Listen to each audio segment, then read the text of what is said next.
দেখুন, তাহেরিকে যারা মুসলিম দাবি করেন আসলে ও মুসলিম নয়, প্রকৃতপক্ষে হচ্ছে শিয়াদের অনুসরণ করে।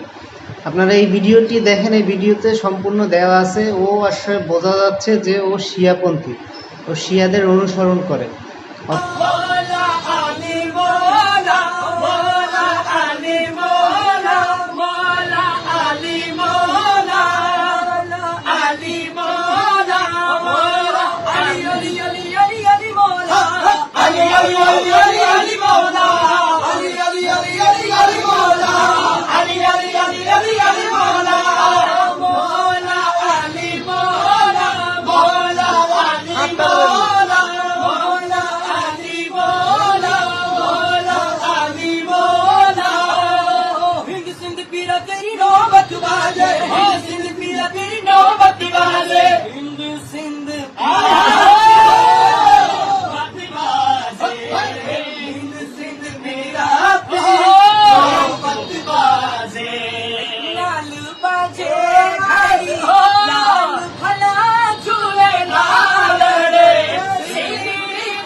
दमादम मस्त कलंदर सगी शाबाश कलंदर दमादम मस्त कलंदर सगी शाबाश कलंदर।